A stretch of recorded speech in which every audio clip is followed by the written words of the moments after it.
सुप्रभात बच्चों। आज का हमारा विषय है संज्ञा। सबसे पहले आपको बताऊंगी कि संज्ञा क्या है।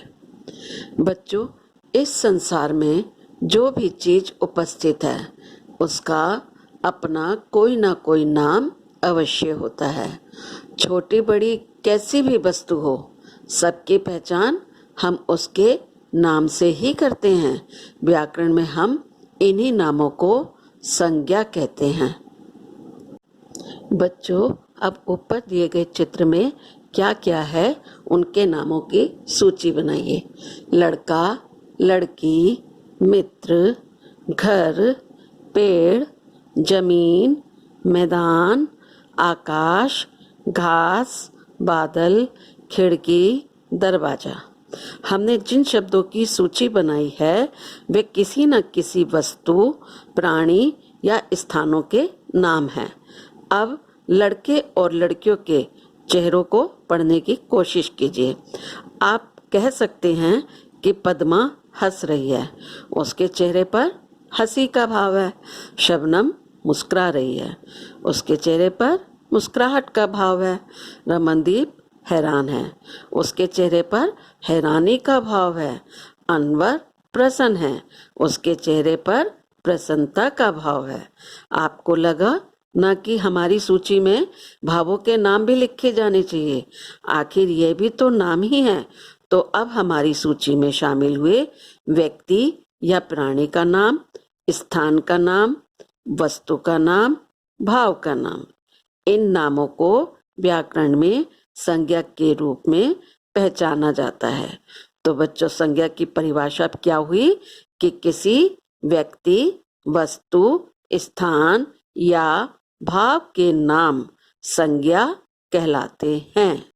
अर्थात बच्चों, आप देख रहे हैं कि इस चित्र में जो जो नाम हैं वे किसी न किसी वस्तु, प्राणी या स्थानों के नाम हैं।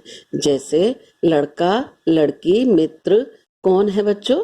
व्यक्ति है ना, तो ये व्यक्ति के नाम हुए। और पेड़, घास, बादल, खिड़की, दरवाजा ये सभी वस्तुएं हैं, तो ये वस्तुओं के नाम हैं। तथा घर, जमीन, मैदान स्थान हैं, इसलिए ये स्थानों के नाम हैं। अब बचे भावों के नाम बच्चों। तो आप चित्र में दिए गए बच्चों के चेहरों को देखिए। उनमें से कोई मुस्कुरा रहा है, कोई हंस रहा है, कोई हैरान है, तो कोई प्रसन्न है। तो इस प्रकार बच्चों, मुस्कुराहट, हंसी, हैरानी और प्रसन्नता ये उनके मन के भाव प्रकट कर रहे हैं, इसलिए ये भावों के नाम हैं। तो इस प्रकार बच्चों, इन सभी नामों को व्याकरण में संज्ञा के नाम से पहचाना जाता है। तो अब बच्चों, संज्ञा की परिभाषा हुई कि किसी व्यक्ति, वस्तु, स्थान या भाव के नाम को संज्ञा कहते हैं। इसी आधार पर संज्ञा के 3 भेद होते हैं बच्चों। नंबर 1 व्यक्तिवाचक संज्ञा, नंबर 2 जातिवाचक संज्ञा, नंबर 3 भाववाचक संज्ञा। अब बेटे, जातिवाचक संज्ञा के भी 2 भेद होते हैं, समूहवाचक संज्ञा और द्रव्यवाचक संज्ञा। तो आइए बच्चों, इन भेदों के बारे में पढ़ते हैं। नंबर 1 है व्यक्तिवाचक संज्ञा। जो संज्ञा शब्द किसी विशेष प्राणी, वस्तु या स्थान का बोध कराते हैं उन्हें व्यक्तिवाचक संज्ञा कहते हैं। जैसे ताजमहल आगरा में स्थित है, राहुल और रीटा पेड़ के पीछे हैं। इन वाक्यों में ताजमहल किसी विशेष वस्तु का नाम है, राहुल और रीटा विशेष व्यक्ति तथा आगरा विशेष स्थान का नाम है। ये सभी व्यक्तिवाचक संज्ञा शब्द हैं। बच्चों, यहाँ पर मैं कुछ और उदाहरण भी देना चाहूंगी आपको। जैसे महात्मा गांधी हमारे राष्ट्रपिता हैं। महात्मा गांधी यहाँ पर विशेष व्यक्ति का नाम है। गंगा एक पवित्र नदी है और गंगा एक विशेष नदी यानी वस्तु का नाम है। दिल्ली भारत की राजधानी है, दिल्ली विशेष स्थान का नाम है। इसलिए ये सभी नाम व्यक्तिवाचक संज्ञा कहलाएंगे। नंबर 2 है बच्चों जातिवाचक संज्ञा। जो संज्ञा शब्द किसी प्राणी, वस्तु या स्थान की संपूर्ण जाति का बोध कराते हैं, जातिवाचक संज्ञा कहते हैं। जैसे बालक घर के अंदर है, वह कुर्सी पर बैठकर नाश्ता कर रहा है। इन वाक्यों में बालक, कुर्सी, नाश्ता और घर सामान्य जाति का बोध कराते हैं। ये सभी जातिवाचक संज्ञा शब्द हैं। बच्चों, यहाँ पर भी मैं आपको जातिवाचक संज्ञा के कुछ और उदाहरण देना चाहूंगी। जैसे पहाड़ बहुत ऊंचा है, यहाँ बच्चों पहाड़ से उसकी संपूर्ण जाति का बोध हो रहा है। गाय घास खा रही है, यहाँ गाय से उसकी संपूर्ण जाति का बोध हो रहा है। लड़का खेल रहा है, यहाँ लड़के से उसकी संपूर्ण जाति का बोध हो रहा है। इसलिए ये सभी नाम जातिवाचक संज्ञा कहलाएंगे। बच्चों, यहाँ पर संपूर्ण जाति का मतलब है जिस व्यक्ति या वस्तु का नाम हम ले रहे हैं उसकी पूरी जाति का पता चलना। जैसे बालक कहने से संसार के सभी बालकों का पता चलता है, कुर्सी कहने से संसार भर की सभी कुर्सियों का पता चलता है, पहाड़ कहने से संसार के सभी पहाड़ों का, और लड़का कहने से संसार के सभी लड़कों की जाति का बोध होता है। अब बच्चों, मैंने आपको जातिवाचक संज्ञा के भी दो भेद बताए थे। नंबर 1 समूहवाचक संज्ञा, नंबर 2 द्रव्यवाचक संज्ञा। समूहवाचक संज्ञा जिस संज्ञा से वस्तु अथवा व्यक्ति के समूह का बोध हो उसे समूहवाचक संज्ञा कहते हैं। जैसे सभा, गुच्छा, झुंड, सेना। आप देख रहे हैं बच्चों, ये सभी एक समूह यानी ग्रुप में हैं, इसलिए ये सभी समूहवाचक संज्ञा कहलाते हैं।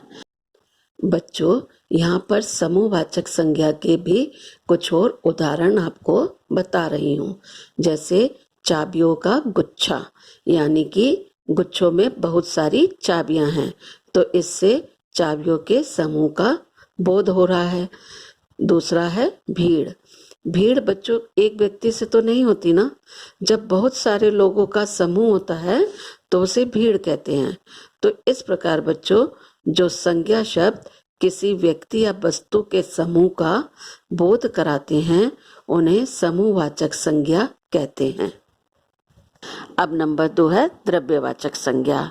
जिस संज्ञा से नाप तोल वाली वस्तु का बोध हो उसे द्रव्यवाचक संज्ञा कहते हैं। जैसे सोना, तेल, लोहा, अनाज। अर्थात बच्चों नाप तोल कर लाने वाली सारी वस्तुएं द्रव्यवाचक संज्ञा कहलाती हैं। नंबर 3 है बच्चों भाववाचक संज्ञा। जो संज्ञा शब्द किसी व्यक्ति, वस्तु या स्थान आदि के भावों का बोध कराते हैं उन्हें भाववाचक संज्ञा कहते हैं। भाववाचक संज्ञा किसी प्राणी, वस्तु आदि के गुण, दोष, दशा आदि का बोध कराते हैं। जैसे दादी को बीमारी के कारण थकान लगने लगी है, राजू समझदारी दिखाओ, जल्दी गाड़ी से उतरो। इन वाक्यों में बीमारी, थकान तथा समझदारी शब्द भाववाचक संज्ञा हैं, क्योंकि इन्हें केवल महसूस किया जा सकता है बच्चों, इन्हें हम देख नहीं सकते। कुछ भाववाचक संज्ञा शब्दों की सूची नीचे दी गई है, इन्हें समझकर बच्चों याद कर लीजिए। अच्छाई, अपनापन, ईमानदारी, उदारता, सर्दी, गर्मी, गहराई, गुस्सा, देवत्व, नारीत्व, निकटता, पढ़ाई, मानवता, मिठास, मित्रता, मूर्खता, शत्रुता, सच्चाई, सफलता, समझदारी, उदासी, ऊंचाई, कठिनाई, क्रोध, खुशी, चालाकी, चोरी, थकान, दानवता, दूरी, परायापन, बचपन, बुढ़ापा, महानता, मातृत्व, मोटापा, रुलाई, लंबाई, लड़कपन, वीरता, सरलता, बीमारी, सुंदरता, हंसी, हैरानी। ये सारी भाववाचक संज्ञाएं हैं बच्चों, इन्हें याद कर लीजिए क्योंकि इन्हें हम महसूस कर सकते हैं, केवल देख नहीं सकते, इसलिए ये सारी भाववाचक संज्ञाएं कहलाती हैं। तो बच्चों, इस पाठ में हमने पढ़ा है कि किसी व्यक्ति, प्राणी, वस्तु, स्थान या भाव के नाम को संज्ञा कहते हैं। संज्ञा के 3 भेद होते हैं, व्यक्तिवाचक संज्ञा, जातिवाचक संज्ञा और भाववाचक संज्ञा। जातिवाचक संज्ञा के अंदर भी 2 भेद आते हैं। नंबर 1 समूहवाचक संज्ञा, नंबर 2 द्रव्यवाचक संज्ञा।